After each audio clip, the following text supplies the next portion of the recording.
Welcome to the Daughter of Godcast, episode 049. Wow, 049. Lawns. The final installment of my conversation with Executive Director of the Watershed Center, Crissman. We talk about my least favorite invasive species, the bane of watersheds everywhere, lawns. That's right, that lush expanse of green you're supposed to water, fertilize, mow, water, fertilize, mow, water, fertilize, mow. I used to have a lawn, and now I have this, and this, and this, and this, and this, and this, and this. I lost my lawn, mostly because I was forced to mow huge yards in my teen years when I lived in Poundridge, New York, and New Canaan, Connecticut. And oh, how I loathed that chore. It turns out that lawns are not only boring, but they're problematic for our wild waters. Only a little fertilizer gets taken up by lawns. The rest is carried by groundwater, or worse, as runoff, to streams and lakes. And then wild waters are in trouble. We're not even talking about weed-killing glycophosphate formulations like Monsanto's Roundup, which likely causes cancer and autism. And how do golf courses maintain their greens? You don't want to know. Do some research of your own. Lawns and lawn maintenance are environmental apocalypses. In Daughter of God, the most apocalyptic movie ever, all the cliché apocalyptic tropes are clustered together in a series of mega catastrophes, including alien invasion, dinosaur cloning, zombies, floods, earthquakes, comet strike, plague, robot revolt, and lawns. There's a whole apocalypse just because of lawns. That's how scary lawns are. So I asked Christine what the watershed's position on lawns is. Here we go. Mention on the website about invasive species. And there's one invasive species that people seem to, be really attached to. Their lawn. Do you guys have any thoughts about that? About, would there be any value in maybe encouraging meadows in people's yards as opposed to lawns? And have you guys thought about that at all? Yeah, so that is a huge thing. And usually when we talk about it, the way we ask folks to think about their lawn is if you want to have a lawn, but have what we call a buffer. Have an area between your lawn and your water body that is, native plants that are growing, that are functioning to infiltrate some of that stormwater. If you're going to, obviously we don't encourage fertilizing lawns, but a lot of people do it. Mm-hmm. Having that buffer helps to take some of those nutrients out before it gets into the water. So, the chances that everybody's going to go to a meadow, slim. Chances that folks might plant at least a vegetated area, have their lawn but have that vegetated area, I think we have a higher chance with those folks. And really that's all you need. It's just having a certain area that's going to allow for some of that uptake of nutrients and stuff. So that's how we talk about it and try to encourage folks to do that. One of the ideas that a friend of mine and I had in Benzie County around Crystal Lake was to have a contest for the most natural plantings, showcase houses that puts indigenous species and made it really work and make it work as far as beauty goes, where you offer incentives for people to get recognition for the fact that they're doing something natural. Has that occurred to you guys at all? Yeah, there's actually a group, the Michigan Shoreline Partnership, and I might be figuring natural might be in there somewhere, but there's a group of folks who just started this sort of thing where it's they have sort of awards. What you try not to do is you don't want to shame the folks that are doing bad things. We've spent some time along with Tip of the Mitt Watershed Council doing shoreline surveys, mostly in the chain of lakes. And we're actually finishing one up right now on Elk and Skagamog lakes, where you literally, from a kayak, go and look at the shorelines and rate how stuff is and take pictures of things and then, possibly work with some of those folks to do things. Tip of the Mitt has a cost share program where they will pay a portion of doing some sort of natural buffer on your property. So there's opportunities that are out there. I think it's, each lake association, each group of folks that live around a body of water handle things a little bit differently. So we like to encourage sort of whatever you think works best in your community. What is it an incentive program? every lake around our watershed, especially the larger ones, has a lake association where there are homeowners who are looking for ways to do things, and some may know what to do and some may just be wanting to do some stuff. And so we've always encouraged those groups, have those groups be the ones that are doing that, talking about that, putting out newsletters, praising the people who are doing good things. So it can take a lot of different forms, but I feel like there's bits and pieces of that stuff around, and I think that's one of the things that can be difficult about environmental education in particular is there's so much stuff and there's a lot of information, a lot of different groups doing it. There's something like 60 water-related nonprofits in the 6-county area surrounding Traverse City. How do you keep all of them separate? What do we all do? How are we working together or not working together? So there's a lot of stuff that's out there. And I think one of the things that is really important is, not reinventing the wheel, working with groups that are doing those things, helping promote that stuff when you do know that it happens. I think lawns in a limited application, I don't think they should be generically plastered over every chunk of land that people own, which for some reason people feel compelled to do. Mm-hmm. And I think that right there is a conditioning that with education could change. There's so many other things you can do that actually would be better for the watershed, which is sort of this larger good that people don't even know about. How do you get people to understand what the heck a watershed is? How's that going to work? I mean, that's a great question. I think that's one of our biggest challenges. I mean, we're Watershed Center. Yep. What does that mean? Yep. And in all reality, to be honest, I don't know we do that much watershed education. We really just talk about the stuff that we do. We talk less about, that connectivity of the watershed. And maybe that's a thing for us to think about how we're framing and focusing on the work that we do. I think you will find that you'll get your folks who, no matter what you say to them, are going to stick to what they're going to stick to. And then you're going to find the folks that were like, I had absolutely no idea. And so I think getting the word out there about the connectedness of stuff and what you can do on an individual basis is incredibly important to change the folks that you can change.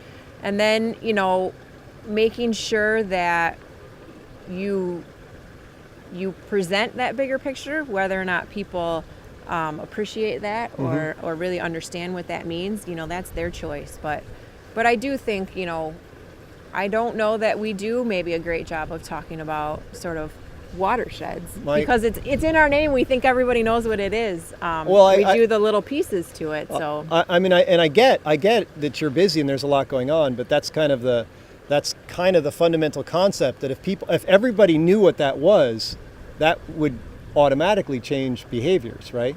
One would think. You would think it would change at least a few who didn't know, right? Who didn't understand. And I think one of the things that, as a designer, if someone doesn't get my design, that's not their fault.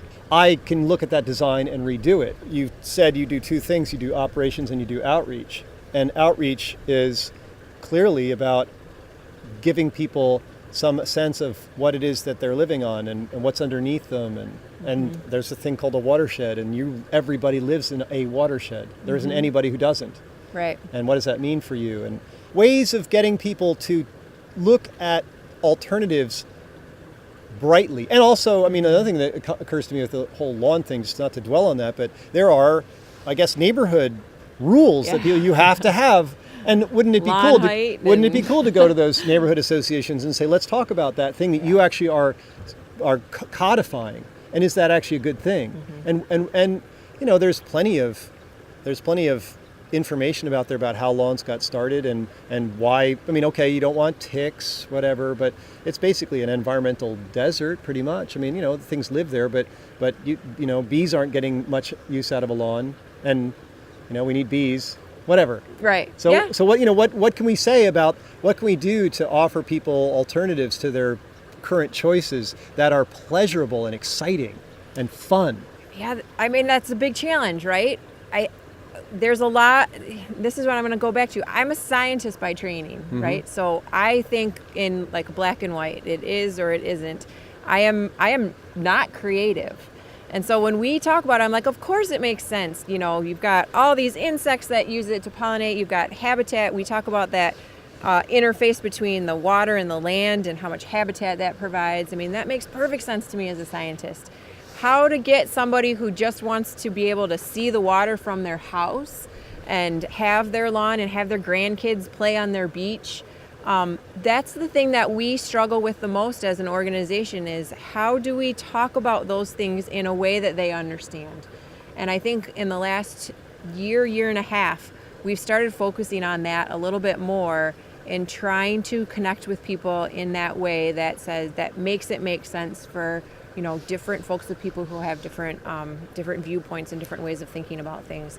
So it is a challenge, and it is something that we try to do when we've been focusing a lot on that lately.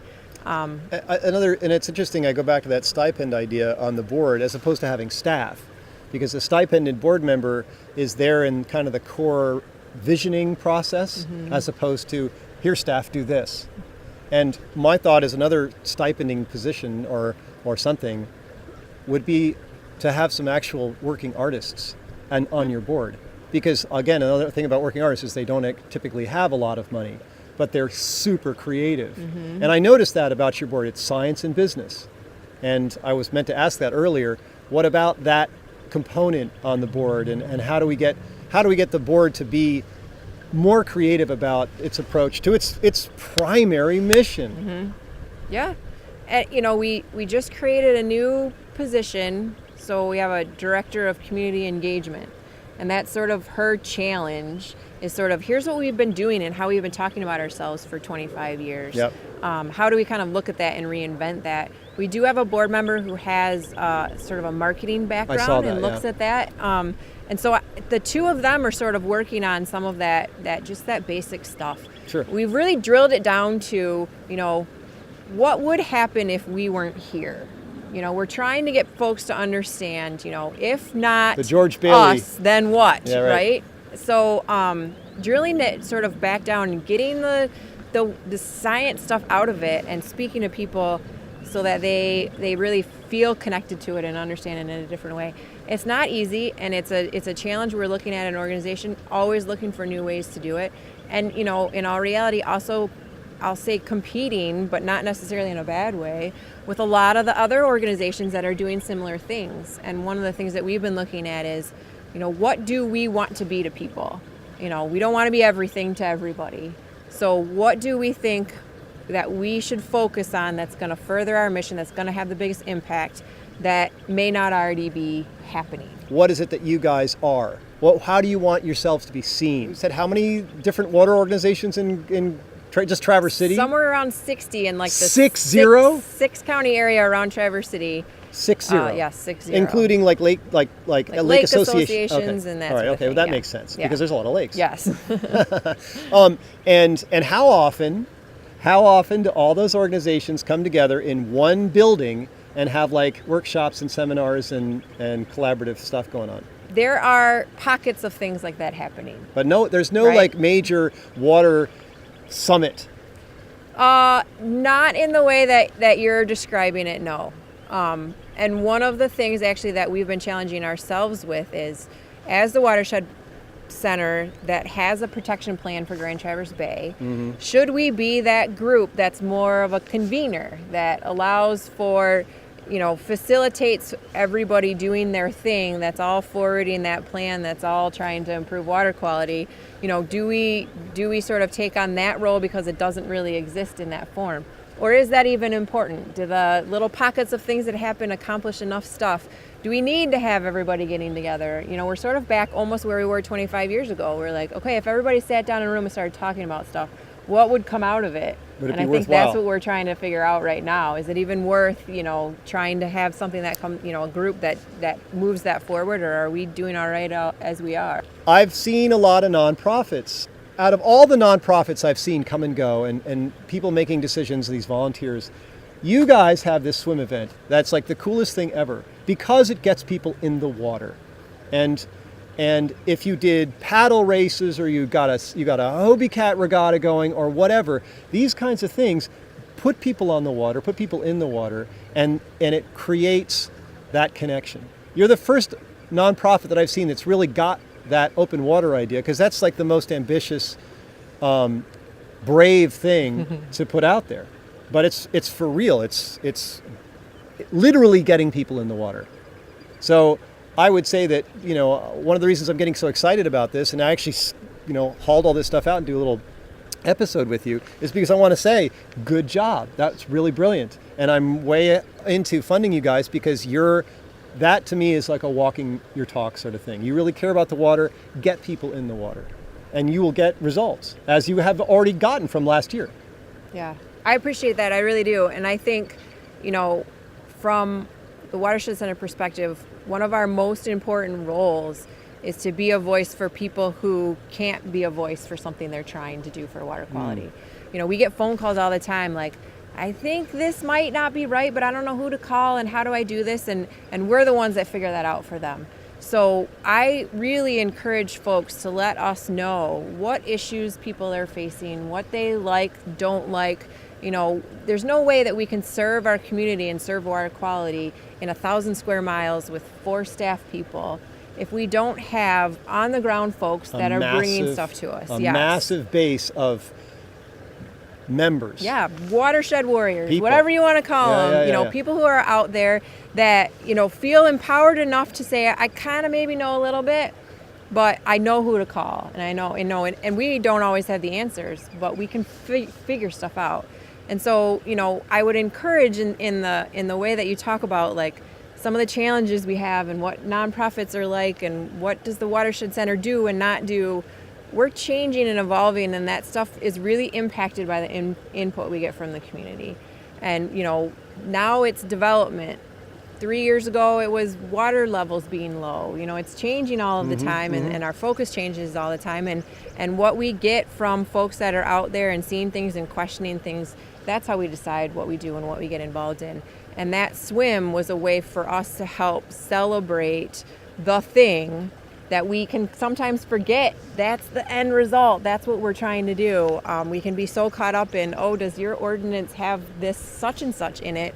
And forget that this is, being able to be out there and enjoy that is the whole reason why we do it. So you do it as much for us to have a day on the water and be able to go out there and celebrate with other people. It's like when you do something with volunteers that you do all the time, and then you get volunteers to come out and they're so excited about it, and you're like, yeah, that's right, this is a really cool thing, right? So going out there and doing that and seeing that it's a lot of work, and you see the people that are doing it and enjoying it and fundraising for you and getting excited. And last year the weather wasn't great, people still came out, and it was a great event that just re-energizes us. It helps us refocus on the reason why we're doing things, helps us connect with the people that are out there helping us watch the watershed that we all are charged with protecting.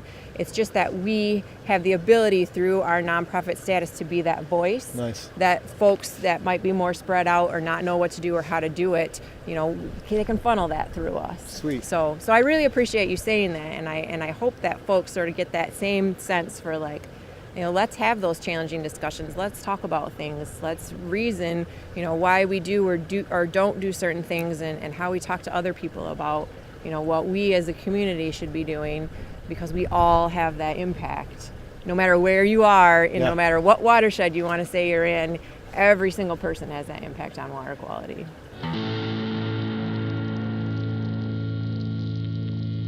You've been listening to the Daughter of Godcast, episode 049, Lawns. Less than 10 days left before we swim. Almost 3/4 of the way to our goal of raising $2,018 for the Watershed Center. To all the amazing people and businesses who've joined Team Dog, a hearty thanks. For all the rest of you, thank you too, in advance. Because I know you're ready to power us through to the finish with a gift of just $11 right now. www.dog.movie, that's dog.movie, and click on the blue and white circle, Swim for Grand Traverse Bay. You'll not only be protecting wild waters, you'll be bringing Daughter of God to the whole wide world, to 2018 and beyond.